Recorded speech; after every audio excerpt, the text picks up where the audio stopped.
Disclaimer: in this program, mention is made of the Altera pre-stent developed by Edwards Life Sciences. Dr. Zahn is a consultant with Edwards Life Sciences.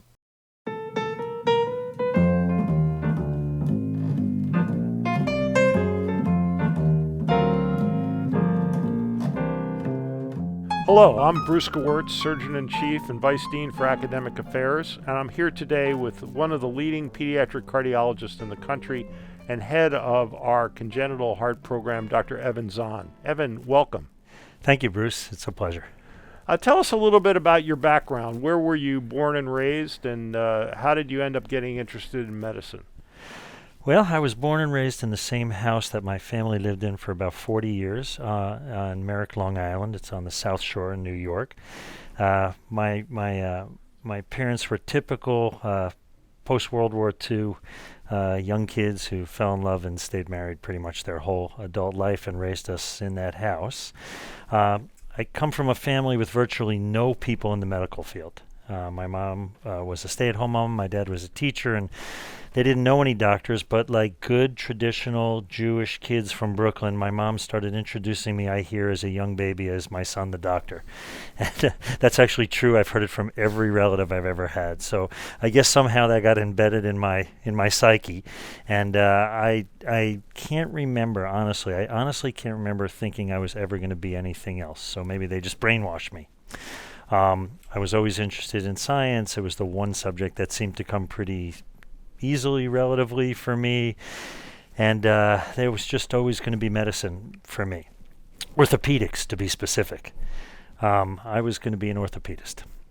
So I went to medical school in New York, and really the only doctors because I played some sports, the only doctors I'd come in contact with were orthopedic surgeons, and that seemed like a great way to get into medicine right until I did the rotation. And I did the rotation, and it just didn't connect with me. I went to the OR and I saw the patients, and it was very disappointing, and I was really upset because it seemed like my whole life stream wasn't really going to happen. And then as the universe unfolds, I had to go back to the main campus of the medical school in my fourth year to pick up a book or something, and I literally wandered past a lecture hall where some elderly anatomist was giving a lecture on congenital heart disease, which I don't remember learning anything about in the first 2 years. And I just sort of took a seat in the back, and she was talking about all these different anomalies that babies can be born with that it seemed infinite to me and fascinating. And it's the only time in my educational career I can recall being so interested in something that I skipped going out with my buddies that night and went right to the library and read everything I could about congenital heart disease. And interestingly, during that reading, I, again, by pure accident, stumbled upon one of the first descriptions of interventional cardiology. It was about balloon atrial septostomy, making a hole in the heart on purpose. And I just couldn't believe it. I thought it was amazing. This is 1985. And I was completely hooked. I never looked or thought about another branch of medicine since then. That's really, really interesting. And did you, prior to your interest in congenital heart disease, had you been predisposed to pediatrics per se? Exactly the opposite. I was a young guy. I had no kids. I was the youngest in my family, so I had no experience really taking care of or being around a lot of young children. And in fact, when I found out to reach this dream of being a pediatric interventional cardiologist, when I found out I would have to do a pediatric residency, it really gave me pause. I had no interest in general pediatrics. As it turned out, I did a great residency in Denver at the University of Colorado and Denver Children's, and I came to slowly enjoy pediatrics, but I was not at all drawn to children per se till I had my own, and then everything changed. Well, one of the interesting things about your career that I'm sort of knowledgeable about has been that you really have been a witness to tremendous changes in the way these patients are cared for. And as we've talked in other forums, now the fact is that children are surviving the procedures for congenital heart disorders, and the majority of patients in this country with congenital heart disease are in fact adults. So tell me a little bit about the evolution of your field of interventional cardiology.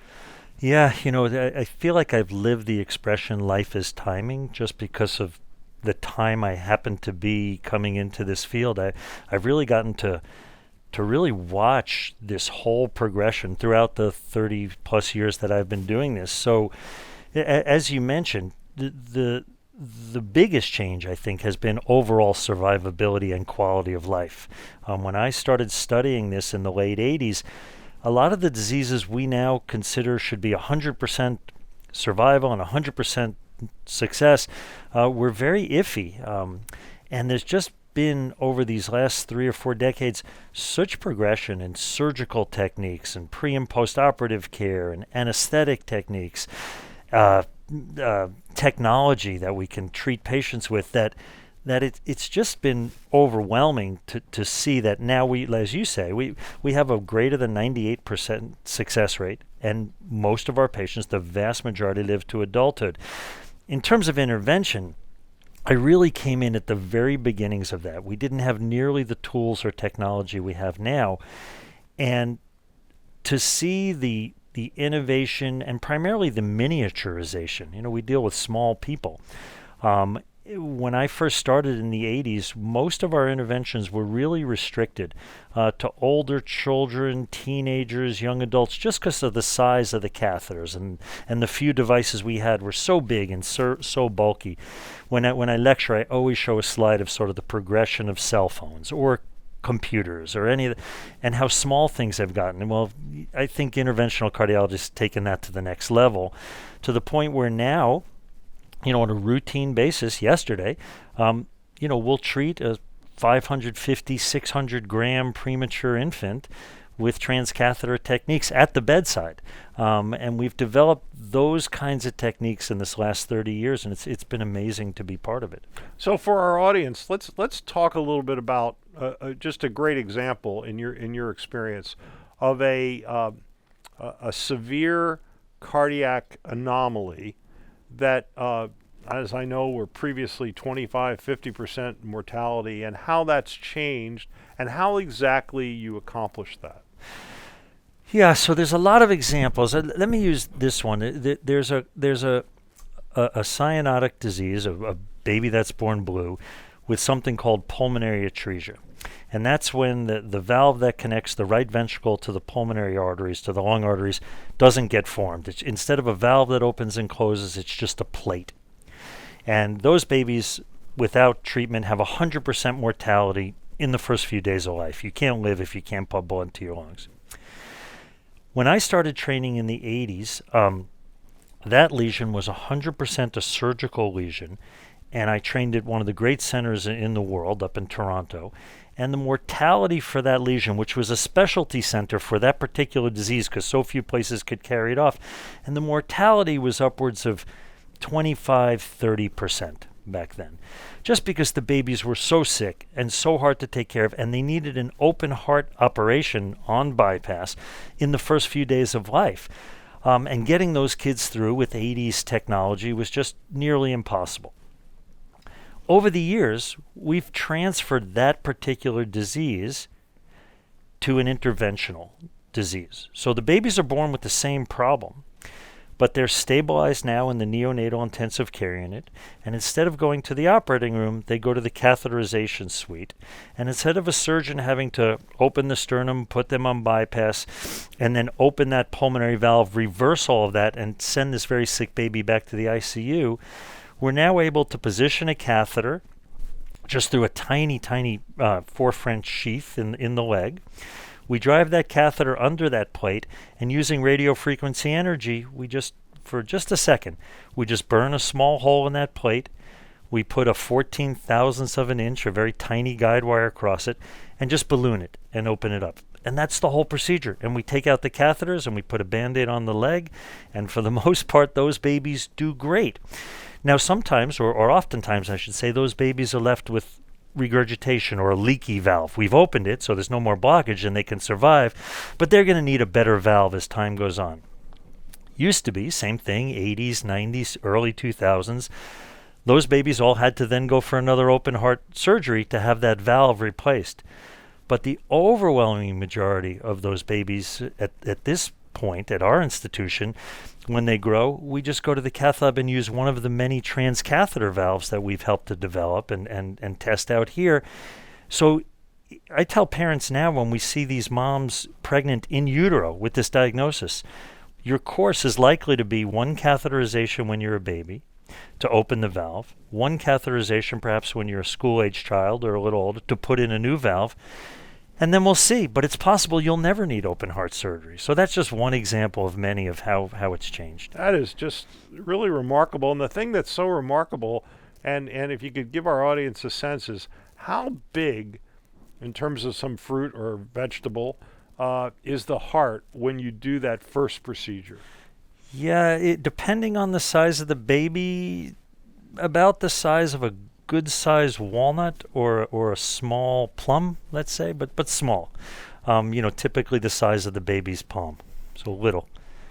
But again, yes, we've gotten technically better, but the instruments we have available to us, and not just the catheters and the devices, but the imaging, the way we're able to look inside the body now with three-dimensional imaging and guidance, it makes it such a more precise procedure that it allows us to do, what I consider, even though I do them every day, incredible things, because the technology's assisted us in so many ways. That's just so uplifting. You made a comment about what we call prenatal diagnosis, which the diagnosis of a heart problem is made before the baby is delivered. Does everyone get screened for heart problems, or do you get some tip-off that the baby might have a heart problem? Yeah, it's a good question. It's a little bit yes and no. The obstetricians, certainly in our community, do a wonderful job of screening babies for basic heart disease. They look to make sure there's 4 chambers of the heart and that the vessels are coming off in the right place. And if there's any question, they then send those moms with those fetuses for a secondary screen. And if there's concern, they'll make it to our team of pediatric cardiologists who perform what we call fetal echo.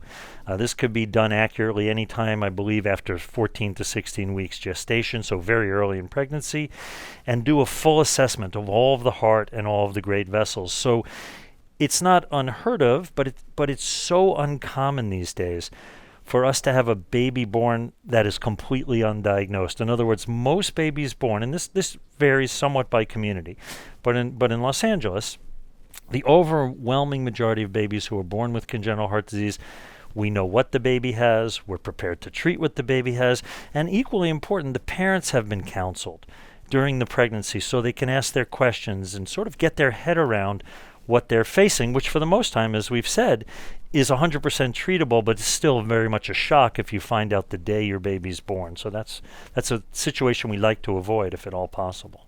Well, the thing for me, even as a vascular surgeon that deals with very relatively small arteries, renal arteries, and things like that, is that the surgery and the interventions are done first on very small things, and then secondly, it's very difficult when things are that small to actually even understand what the anatomy is. And I know you've worked with 3D printing and some other techniques. I wonder if you could tell us a little bit about that. Yeah, I would add to that. That's all very true. And I would add to that the very thing that attracted me to this at the beginning was the infinite combinations. I've been doing this 33 years now, and I still once a week tell a family that I've never seen exactly what their baby has. I've seen a lot of things like it, but our babies are like snowflakes because it's a congenital anomaly. So that adds to the variety and the difficulty in understanding a specific baby's anatomy. And I think we've come so far with that between echocardiography and cardiac MRI and cardiac CT, and now we do a lot of 3D modeling, that there is virtually never an instance where I go in for an interventional procedure or my partner, Dr. Rick Kim, goes in for an open heart procedure and doesn't know exactly what we're walking into. And I think that goes a long way to explaining why the results have come so far in the last several decades. It's about understanding the complexity of that anatomy. Yeah, remarkable story. So in closing, I ask a difficult question. When I was in training at the University of Michigan, we had a heart surgeon, a man named Herb Sloan, who was one of the early people doing tetralogy of Fallot repairs. And I recall being the lowest person on the totem pole with those kids and having to sleep by their bedside because their post-operative care was so critical. And one of the things that I learned, and it wasn't pleasant to discover it, was that the stress on the family for those children, the multiple operations, the uncertain future was so great that the divorce rate between mom and dad approached 50%. Has that been changed by the improved prognosis? Yeah, it's a difficult question and a difficult subject. Even having treated scores of children and families, really is what we treat over the last 30 years, and having my own family, I can't even begin to imagine the stress that this imposes upon a family unit. I would like to think that some of the advances we talked about and the improvements in results and the expectations of a nearly normal, or if not normal, life expectancy and quality of life have eased the burden on those families. But to be perfectly honest, I haven't seen data that suggests that. And I still think that having an ill child, an ill infant, places such a heavy toll on a family that I don't know that we've really moved the needle as much as we need to in that area. Well, that is really sobering. In closing, I know that you recently were responsible for a singular advance in the field that has just become commercially available. I wonder if you could describe that to the audience. Yeah, we're very excited about this. We work closely with one of the big valve manufacturers here in Southern California to develop a new valve system to treat exactly those patients, tetralogy of Fallot, that you mentioned. The overwhelming majority, if not all of those patients, will ultimately need a pulmonary valve, which historically has been placed surgically, and not just once, but because these are young people, they're often looking at multiple open heart procedures to place those valves. We worked really hard over the past few years and just got approval of something called the Altera pre-stent, which allows us to reshape those very complicated pulmonary valve areas to something where now we can implant a simple catheter-placed valve all in one procedure. And the valve is large enough where we believe that it may last a lifetime, in the sense that should those leaflets of that valve not perform well, we can go back in and place another simple valve right within it, sort of like a Russian doll. So we're very excited by the recent FDA approval of that device. Well, that's an incredible story, Evan, and the things that you and Rick Kim do and your whole team really so greatly benefit our community and indeed the world, that we're deeply grateful. We very much thank you for being here today. Thanks so much, Bruce, and thanks for having me.